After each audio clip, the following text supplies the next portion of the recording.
Rev it up and welcome to Cars Yeah, show number 1314. The way to get started is to quit talking and begin doing. This is Cars Yeah, where you'll enjoy interviews with inspiring automotive enthusiasts. Mark Green is here to provide you with a fuel injection of automotive inspiration. So get in, sit down, buckle up, and get ready for a wild ride here on Cars Yeah.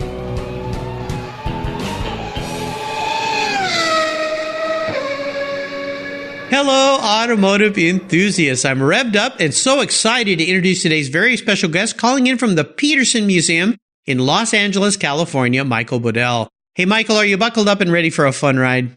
Absolutely. All right, here we go. Michael Bodell is the Deputy Director of the Petersen Automotive Museum in Los Angeles, California. The original museum opened back in June of 1994, and since then, it has gone through several remodels, the last being in 2015 when it underwent an extensive and massive $90 million renovation. The building facade is an incredible statement towards the future, and if you've ever seen it, you'll know what I mean. If you haven't, Google it. It's stunning. With over 400 vehicles on display, the Petersen's mission is to explore and present the history of the automobile and its impact on global life and culture, and that they do. Michael is a collector, motorcycle racer, and product developer. In addition to his role in growing the Petersen brand, Michael is also a Lotus enthusiast and a collector. I love that. So, Michael, I've told our listeners just a little bit about you. Would you take a brief moment, share a little more about your career and your passion for automobiles? So I'm actually in my dream job, so it's going to take a forklift to get me out of here. But no, my journey with cars started when I was a kid. I would actually say cars really taught me how to read. I didn't want to read books when I was younger, and so my mom gave me Road and Track and Motor Trend, and that's what really got me reading. So you can say I started from a really early age, and at the Petersen, I get to combine everything I love. I get to be creative and grow something that I'm extremely passionate about. I get to continuously educate myself about the industry and the cars that are out there. I mean, you think you're a car enthusiast and you go work at a car museum and you're like, I didn't know anything. Yeah, it's a magical place. And I'll let our listeners go with my new Cars Yeah TV show. As we're recording the show, I'm going to be flying down to the Petersen in a few days, and we're going to shoot an episode with you and Leslie Kendall, a curator there. Terry Cargis has been a guest on the show here as well. And I'm so excited to be able to bring the Petersen Museum to the Cars Yeah TV show and show the viewers kind of a behind the garage door look at this fantastic place. So I'm very excited about coming to visit you, Michael. As we continue on your journey, though, I'd like to start with a success quote or a mantra. This is some kind of saying that's been instrumental in forming your life and your success, and it's a really nice way to get the inspirational tires turning here on Cars Yeah. So, Michael, take the wheel. So it's definitely a little direct, but Walt Disney used to say the way to get started is to quit talking and begin doing. Yeah. And that's definitely been my mantra. I'm kind of a workaholic, so that's definitely one of the quotes that has propelled me in my career here. Well, no doubt. Now, let me think about this for a little bit because I love the quote. And of course, somebody that did stop talking and got things done was Walt Disney. When you think about what he did, you know, Disneyland, the first one down there, just a little ways south of where the Petersen is. Los Angeles is like a mecca for car people, and it's a place where people get things done and they do things. So let's start with this mantra a little bit. Could you tell our listeners, what does the director of a museum like the Petersen do? Like, what's your daily routine, or is there any such thing as a routine for you? Definitely not a routine, I would say. My fingers are kind of in everything to make sure that, you know, we're kind of going in the right direction and growing and building enthusiasm. From a daily side, really, it's how do we create a better experience here, and how do we ignite passion outside of our campus? Our campus is kind of our vessel, but we have a lot of other missions going on at the same time. Yeah, you guys attend a lot of events. I go to a lot of car shows, and I see your cars there on display. But you also have enormous amount of events at your facility because the facility is very cool. There's a massive parking garage. Of course, there's the big facility, and we'll learn about what's inside the building later. But for instance, a few weeks ago was Luftgekühlt, number 6. You guys had a big Porsche event up on your rooftop there the day before that event. So you host a lot of car shows with local groups, don't you? Absolutely. Yeah, we have about 100 events a year, programs that we run. Some of them are tied to larger events to kind of just, elevate the conversation, maybe do a little bit more of the storytelling. Some are our own. We've had a Cars and Coffee going now for about, 7 years, and it's every last Sunday of the month. And, we're always looking for new things to do and new partnerships to make cars relevant and fun. Yeah, it's very, very cool. I'm very busy on social media, and a lot of my friends live down in that area, and I love it when you guys have your events because there's always Facebook friends and Instagram friends posting video and pictures. So I'm sitting up here in the Northwest going, I wish I could be there. So I'm there in spirit, but like I said, I'm really looking forward to saving the sunshine for your visit. I appreciate that. Yeah, thank you very much. Well, let's talk about a story that instigated your personal passion for cars. And I love the fact that your mom gave you magazines to read. I was kind of the same way. I wasn't much of a reader. And the first book my parents gave me was Chitty Chitty Bang Bang. Interesting. Okay. It was it's a novel, a story, and it got me to read. And I read that book. I still have it. I read it so many times, I about tore all the pages out. But that was a way that kind of got me reading to realize that there are wonderful things to read. But let's talk about that pivotal moment in your life when you knew that you were a car guy.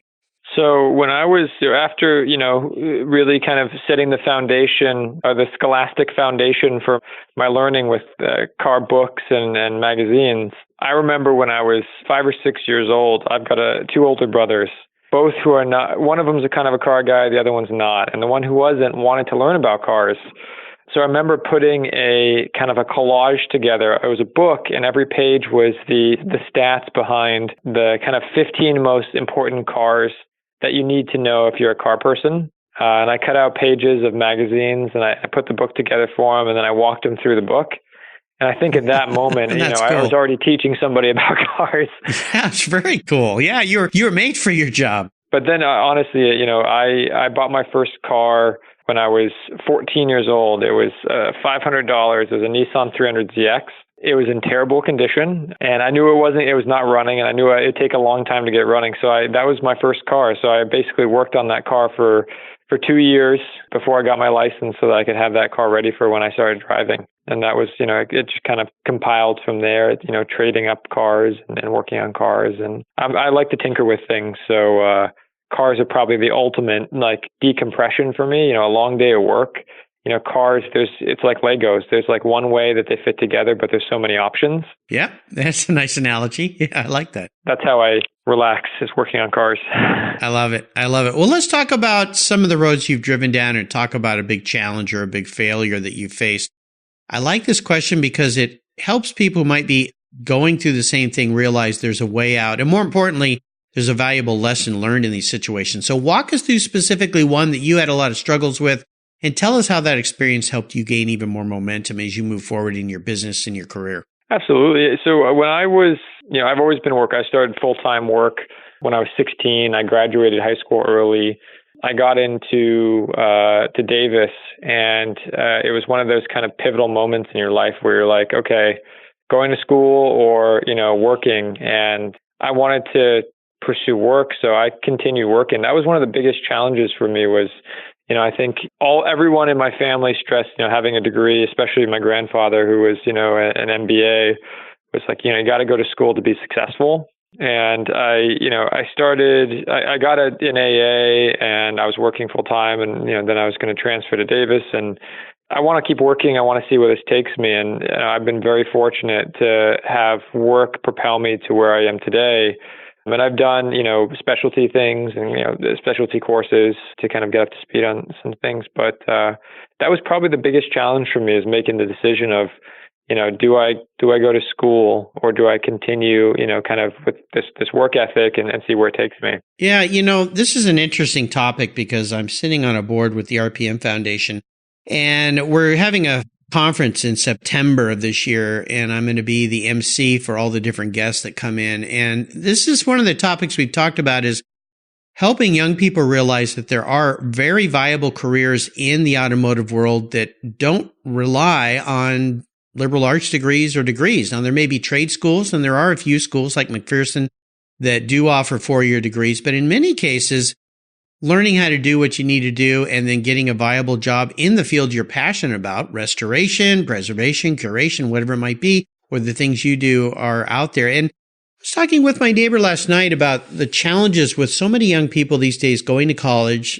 creating massive debt for this degree they have that really has not prepared them for a job. In some cases it does, some cases it doesn't.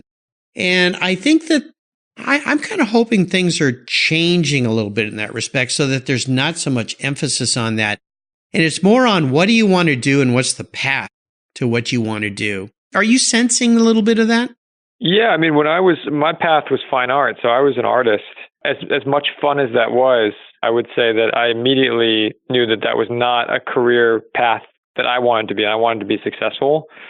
And I always had a knack for marketing and business development. And, school would have taken me on a path that would have probably, I can't say it because I don't know, I didn't go down that path, but, it wouldn't have been it wouldn't have put me where I am today. And it's still something I enjoy, but it was more, it was a novelty. And I think that there are people who go to college, I think if you're a doctor or you're in finance or other specialties, it's absolutely required. But I think that experience in the field for a lot of positions is more valuable than, taught. I mean, essentially the difference between kind of intellect and somebody kind of being book smart. Yeah, sure. Now, if there's somebody out there listening that might be going through this challenge and they're getting a lot of pressure from maybe friends, family, the grandpa saying, you've got to get a degree. You have to. I don't care what it is. You got to have that piece of paper. And they're struggling with decision. What would be something you could share with them that you found as a positive way to find your path forward that led you to the success you have? I think it's really just knowing what you want to do and being true to yourself. I mean, I think a lot of people take outside influence, and that really sways you away from, some of the things you might know you enjoy doing or, want to do. And I've always been, kind of very firm on my beliefs and, where I see myself. And I haven't really strayed from that.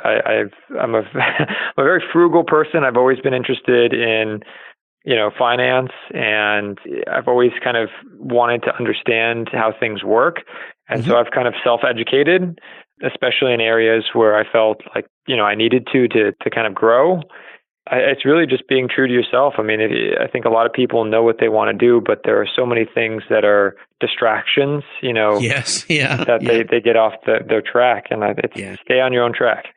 Focus and stay on your own track. Words of wisdom. I like that. Well, let's have a little bit of fun and talk about your first really special vehicle. You talked about that Z, but let's talk about the first really special car you got. Maybe something that meant a lot to you or you saved up for it, and share a memory you have about that ride. Absolutely. Yeah. So the car that I also regret selling was, I had an 85 Lotus Esprit Turbo. Oh, nice.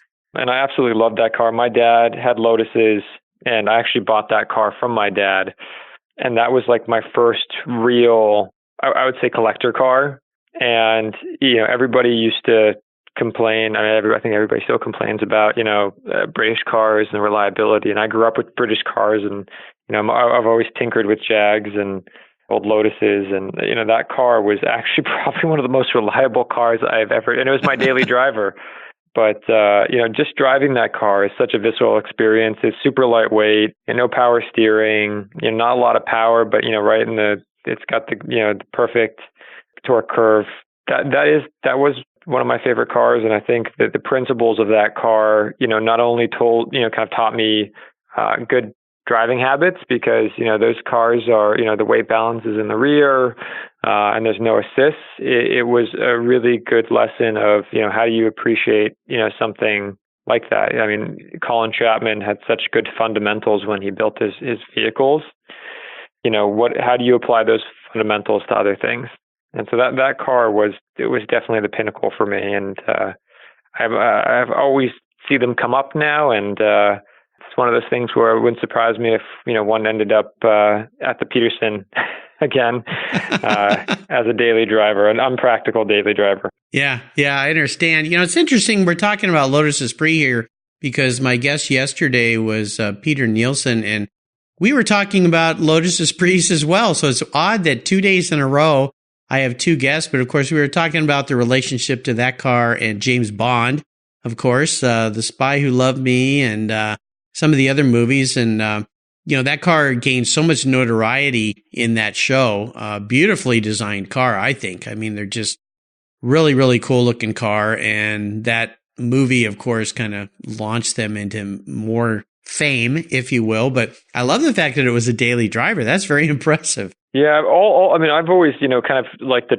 trade my cars up and, being in a position, of, okay, like if this is going to work, it should work on a daily basis. And I think, with those cars, tinkering with them is what makes them, tinkering with them and driving them is probably the way to keep them the most reliable. I think, when you park a car, that's when it really starts to deteriorate. Absolutely. I agree. Yeah. I bought many old cars from people that have low miles, and you end up spending a lot of money getting them back up on the road because of leaky seals and tubes and all sorts of things. Yeah. Cars don't like to sit still. So get out and drive them. So that is your seller's remorse story. That Esprit, that's the car you wish you had back?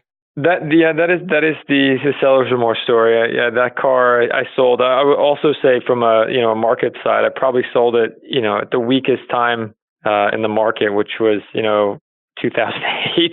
Oh yeah, right when nobody was buying any cars. Yeah, and I got it sold for like $14,000. I mean, I'm looking at them now, and I think in the condition that mine was in, it's probably a $50,000 car now, which is not a lot, but still not the right time. Well, I've had many people on this show, and most of them tell me, if you're going to buy a car, don't buy it thinking you're going to make money. Exactly. Off of it. Buy it because you like it, and don't worry about that aspect, unless that's your business. But for most people, it's not. Well, Lotus Esprit, love those cars. I've never had a chance to drive one. I've sat in many of them, but I'm going to have to take one down the road sometime. They look like fun, and yeah, I'll bet they are. Well, I would love for you to talk a lot more about the Petersen Automobile Museum. And I know right now you have some very cool exhibits going on. Hollywood Dream Machines, winning numbers. You have what's called an autodidactic, the Juxtaposed School. That's kind of cool. Legends of Los Angeles, Electric Revolution, Japanese supercars. You got a Made in Italy, Why We Live Automobiles. And of course, there's the vault that I want you to talk a little bit about. So, and some of your permanent displays too, which are very cool. So what has you excited and fired up right now about the Petersen Automobile Museum? The biggest exhibit, and the one I'm like my personal seal of approval on, is the Hollywood Dream Machines vehicles of science fiction and fantasy. That swapped out, so we had 70 years of Porsche in there, and that's kind of our biggest space in the museum. It's about a 20 vehicle display, and when we programmed that space, we wanted to be multi-generational. Porsche is perfect for that. The connection to car culture and Porsche, especially in Southern California, and it being a multi-generational brand, it was really important to the success of that exhibit. And now we're going into a different kind of culture, which is science fiction and fantasy. What I love is you have people who resonate with the original Blade Runner and even Metropolis. And then you have, children coming up, and we've got a 15-foot Bumblebee in the exhibit right in the middle, and, wanting to basically hug, Bumblebee. And so, for everyone, it pulls that heartstring because it brings back the nostalgia. We've got the hero cars, so I can go into a few of them. We've got, Back to the Future DeLorean. We flew in some cars from Australia that are Mad Max cars from Fury Road. Oh, right. I love the Audi RSQ that inspired the R8 for my robot. We've got the couple Batmobiles, so it's the 80th anniversary of Batman this year. This exhibit really ties into the museum's anniversary, so it's our 25th anniversary this year. For a lot of the exhibits, especially this one, we kind of looked back at our roots in our mission. It's really looking through the lens of Los Angeles and LA car culture, because there's really nowhere, like you said, else in the world where, car culture is so celebrated. And you wear your car like a piece of clothing. It's the outermost layer of your clothing here in LA. And so, obviously LA's connection to Hollywood and Hollywood's connection to the car, where the cars are characters. You remember them just like the actors. This exhibit is the big one for us this year, and it's already been doing phenomenal. We're exceeding our admissions, which is always a good thing. Yes. We actually had, for any Game of Thrones fans out there, we had George R.R. Martin do a secret visit. Nobody knew, came through the exhibit and put it on his personal blog, which is kind of the stamp of approval when you go into the fantasy world. Yeah, I think so. So it's a really cool exhibit. There's actually over 50 cars on display because we've programmed it on the third floor of the museum and in the lobby space of the Grand Concours. Even if you're not a car fan, and that's, I think, one of the beauties about the museum is that you can connect with a story, and that is the kind of the gateway into the car world. That's the best thing that we see is, when people write reviews on the museum, it's typically not the car head or the gearheads. It's the people who got dragged along with them. And they're like, I had no idea how much I would, fall in love with this story. I want to come back and see the next story. And that's the car bug, right? Oh, absolutely. Now there's a little thing, we'll say it's about 60,000 square feet of a little thing called the Vault at the Petersen. Tell our listeners about the Vault. So the Vault is the treasure trove of stories. We actually partnered with Haggerty about a year ago to doing a big expansion on the Vault. But the whole premise is, at the Petersen 6060 Wilshire, we actually own the entire city block. So we have a full city block of vehicle storage underground that we call the Vault. And we tour it 3 times during the week and 4 times on the weekends for public tours.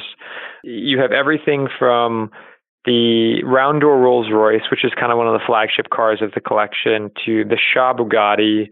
We've got a real 24-karat gold DeLorean that was released. That DeLorean was in the Christmas catalog when American Express launched the Gold Card. We've got cars in the shop. So, basically right now on the 2 lifts, we've got a 1923 Mercedes Targa Florio and our Duesenberg Murphy-bodied SJ.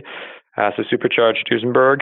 When you get a behind-the-scenes look, there's no stanchions. It's all based on, we've got a tour guide with you when you go down there. But there's over 250 vehicles in the Vault, so you kind of imagine the stories.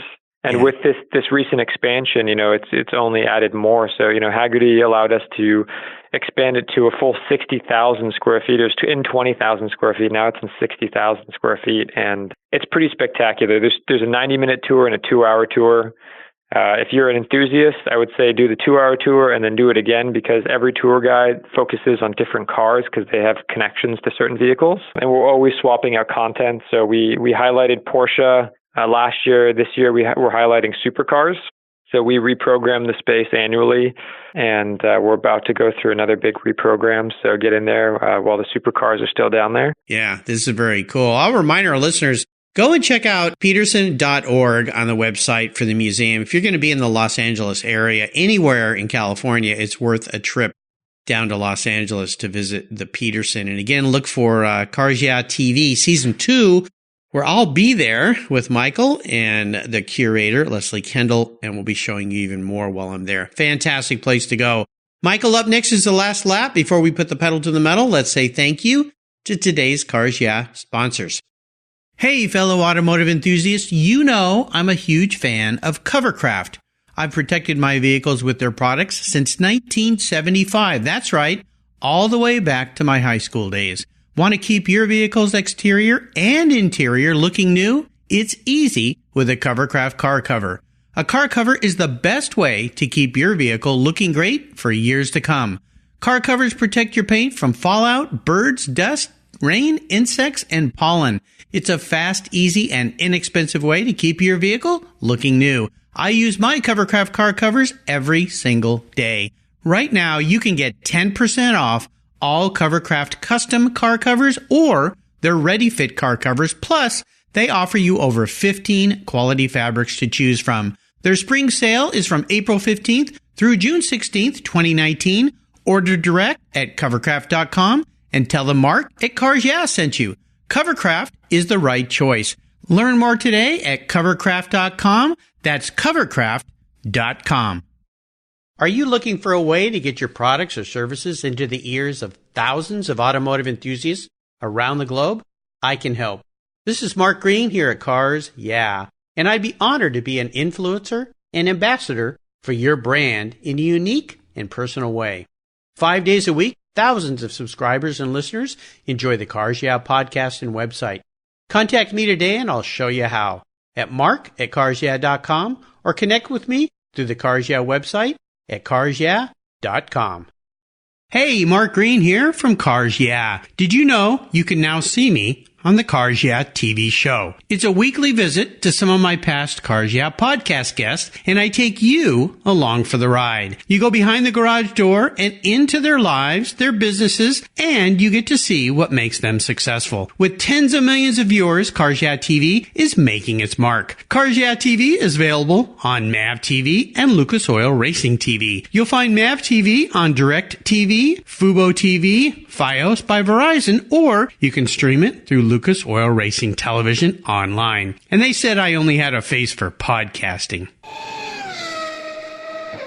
All right, we are back, Michael, and I have a bit of an introspective question for you. If you woke up tomorrow and you were a car parked in the garage, maybe parked in the vault, what kind of car would Michael be and why? And it's not what you want to be, it's how you perceive yourself manifested as a vehicle. So I had to think really hard about this one. I don't know if it's a car that would be worthy of the vault, but I would probably be a Saab 9000 Aero. Okay. Why that? You know, those cars, you know, that I drove one of those, and it was kind of an underrated car, but it was very efficient. Everything, you know, had a purpose on that car. It was a little bit of a sleeper. Like, you didn't expect some of the things that would come from that turbo in that car. So that's the car that I'll go with if I was a car. Well, I think you're the first one of those, so that's kind of unique and different. That's pretty what cool. a Saab 9000 would say, right? I think so. Yeah, I think so. I love it. Very nice. Well, we are entering the last lap, Mike, and I'm going to fire off a series of questions and ask you to give our listeners some very quick blips of the throttle answers of that Saab Turbo Aero. So here we go. What's the best automotive advice you've ever received? That would be from Mr. Bruce Meyer, which is never lift. And car people will know that. Absolutely. Bruce, I've known him for decades. He's been a guest here on Cars Yeah, and I love that quote of his, never lift. If you don't know what it means, I'm not sure why you're listening to the show, but you can email me and I'll let you know. Would you share one of your personal habits you believe has contributed to your many successes over the years? Know a little about a lot. Yeah, there you go. Well, I think in your case, you've got to. When you talk about the breadth of cars that you guys are dealing with, I mean, it's absolutely incredible. And to know everything about everything there would be very, very challenging. So you've got to touch on a little bit of everything. I understand. Would you share one of your personal habits you believe has contributed to your many successes over the years? I think, you know, waking up early certainly helps. I mean, extending your day is one of the things that I've always done. I would say never look at the clock. I think that's one of the biggest things is as soon as you think that you're on the clock, it's no longer fun. Yeah, exactly. I love it. How about a resource? Is there a resource out there that you'd like to share with our listeners? Honestly, I think it's just forums in general. I mean, I've always worked on my cars, and I would say one of the best things that, you know, if you're a car person and you want to get into cars is, you know, get onto a car forum that's for your specific car. Everybody on there is super helpful. If you think you know anything, there are people who know more than you, and they're always looking to help, and they're just a wealth of knowledge. Yeah, absolutely. If I could arrange for you to have a drink or a meal with anyone in the automotive industry, living or deceased, who would that be? That's a tough one. Yeah. I honestly, you know, with the passing of Niki Lauda, I think that would be the one that I would like to have. I think, you know, he was an amazing thinker. He was an amazing driver, and I would have loved to have a conversation with him. Yeah, I think so too. Yeah, I think that would be very interesting. With the movie Rush, you kind of wonder if they captured who he really was there. I mean, obviously a very serious, intent guy, just, you know, laser focused and kind of typical to German background and how he looked at things and how he analyzed everything, very methodical. But I think that'd be a very, very interesting meal or drink for sure. Yeah, sorry to see him go at a pretty young age too. But boy, he dodged a lot of bullets in his life. How about a book? Is there a book you've read you think our listeners would enjoy? Yeah, I mean, just from a business side, you know, I just finished Good Profit, which was really good. If you're growing in your career, or, you know, I would say even if you're successful, it was a fantastic read. You know, I'm not real familiar with that book. Do you know who the author is? The author was Charles Koch. Koch. Oh yeah. Okay. Yeah. Now I know. Okay. Now I know what you're talking about. I'll have to get my hands on that book. Was there one big takeaway that you took from reading that? Always have an alternative. Okay, yeah. Yeah, I mean, I think it's when you think you're done, try to break it again. I mean, I think that's the model of a successful business is never stop, never think you're done. Always be reinventing yourself, Yeah. which is a great analogy to museums, because if you create a museum and everything's the same, you're not going to get people to come back. It's like, well, we already saw all this. I want to see something new. So I always think of musicians as being great reinventors of themselves, especially very, very good, successful musicians. They're always kind of creating a new them every couple of years. And some people go, well, why are you doing that? I kind of like what you did before. But they realize if they don't do that, there's going to be someone else who'll come along and they'll be left in the dust. So good profit. I'm going to get my hands on that. Maybe I'll buy that and read it on the plane ride down to visit the Petersen. I finished it if you want it when you come visit. Oh, there you go. I would appreciate that. Nice sharing. I appreciate that. Well, you can find all these links that Michael's been so kind to share on his very own Cars Yeah show notes page. Just go to carsyeah.com, type in Michael Bodell, Bodell, and his page will pop right up. And a link to this book, Good Profit, will be there. Real easy for you to find. There's a resources page on the Cars Yeah website where I've listed every one of the books my past 1,314 guests now have recommended. So there's a lot to put on your library shelf there. All right, Michael, we're up to the checkered flag, and this last question can be a bit of a doozy. Today, I'm going to buy you any cool car on the planet. Doesn't matter what it is. Doesn't matter who owns it. Even if it's in the vault, I'm going to secretly sneak it out of there and park it in your garage. Don't tell Terry, okay, or your friend Leslie Kendall there. They might be a little upset with that. But there's a couple rules to this game. One is you can't sell it to buy a bunch of other toys with. You have to drive it. No garage queens allowed here at Cars Yeah. And here's the real kicker. It's the only collector car you can have in your garage. So choose wisely. We have a car that's pretty similar to my favorite car here. My favorite car is a C-Type Jaguar. Okay. We have Steve McQueen's XKSS, which is based on the D-Type. Yeah. But that would be the car that there's not a lot I wouldn't do for that car.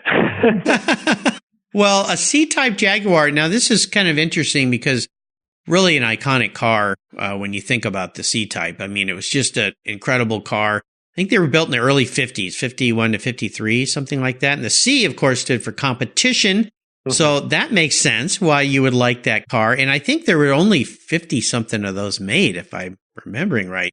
I mean, very rare car. Yeah. And they were all different. I think that's the cool thing is that they were always in a different configuration. So no one is the same. Yeah. Yeah. And they, of course, they ran with the XK120 drivetrain, I believe, if I've got some of my history right here. But more importantly, to me, that car was kind of setting the stage for the XKE.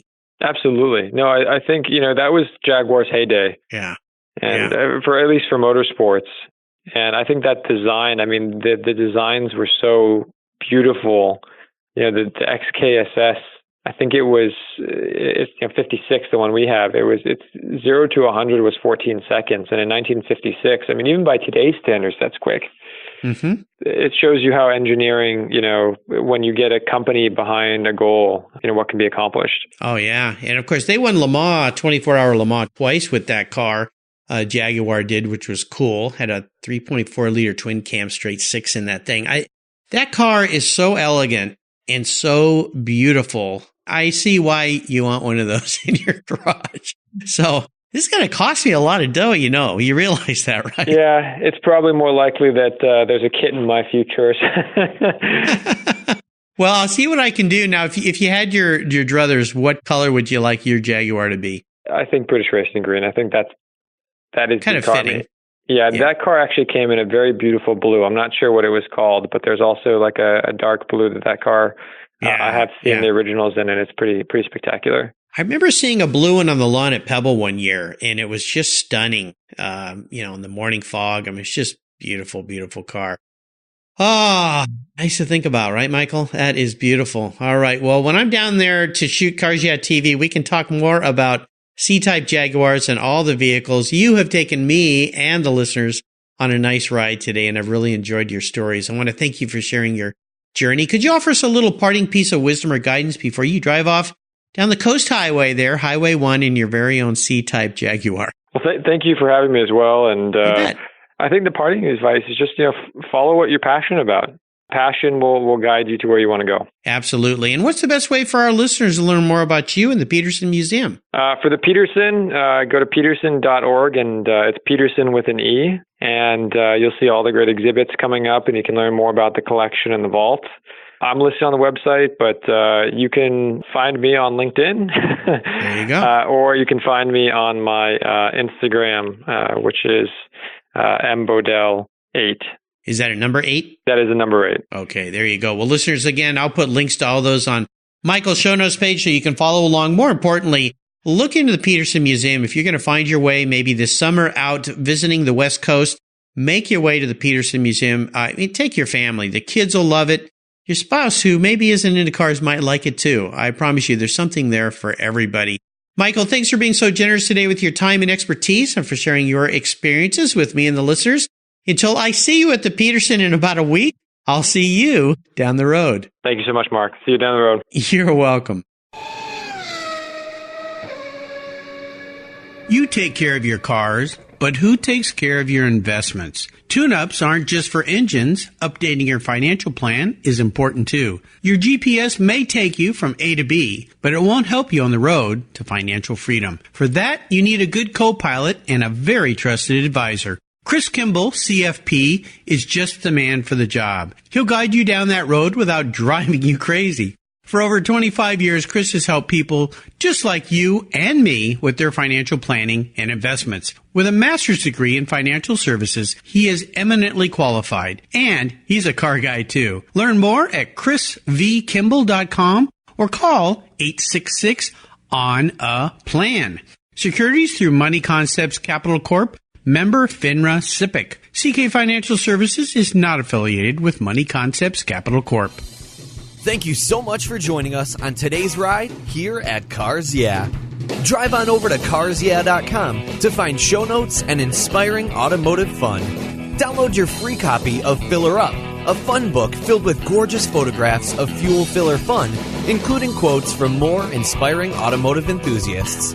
Download your copy today, and we'll see you next time on Cars Yeah.